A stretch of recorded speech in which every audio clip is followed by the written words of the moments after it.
Daily Bible Reading, 1 Peter chapter 3.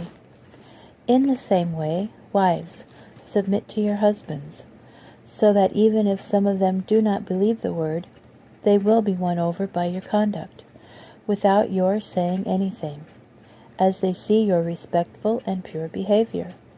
Your beauty should not consist in externals, such as fancy hairstyles, gold jewelry, or what you wear. Rather, let it be the inner character of your heart, with the imperishable quality of a gentle and quiet spirit. In God's sight, this is of great value. This is how the holy women of the past, who put their hope in God, used to adorn themselves and submit to their husbands, the way Sarah obeyed Abraham, honoring him as her Lord. You are her daughters if you do what is right and do not succumb to fear.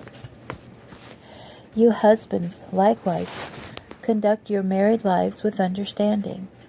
Although your wife may be weaker physically, you should respect her as a fellow heir of the gift of life. If you don't, your prayers will be blocked. Finally, all of you be one in mind and feeling. Love as brothers, and be compassionate and humble-minded, not repaying evil with evil or insult with insult, but, on the contrary, with blessing. For it is to this that you have been called, so that you may receive a blessing. For whoever wants to love life and see good days must keep his tongue from evil, and his lips from speaking deceit.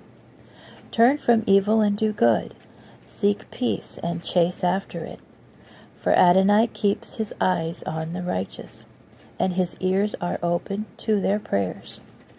But the face of Adonai is against those who do evil things. For who will hurt you if you become zealots for what is good?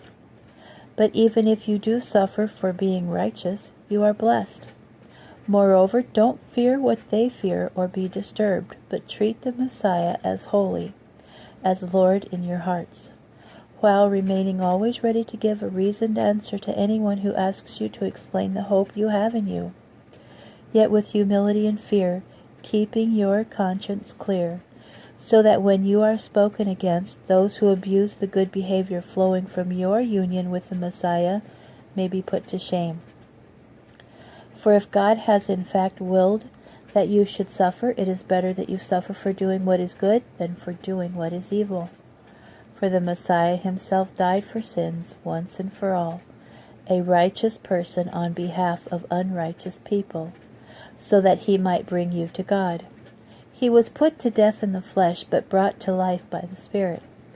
And in this form he went and made a proclamation to the imprisoned spirits, to those who were disobedient long ago in the days of Noah, when God waited patiently during the building of the ark, in which a few people, to be specific 8, were delivered by means of water. This also prefigures what delivers us now, the water of immersion, which is not the removal of dirt from the body, but one's pledge to keep a good conscience toward God, through the resurrection of Yeshua the Messiah. He has gone into heaven and is at the right hand of God, with angels, authorities, and powers subject to him.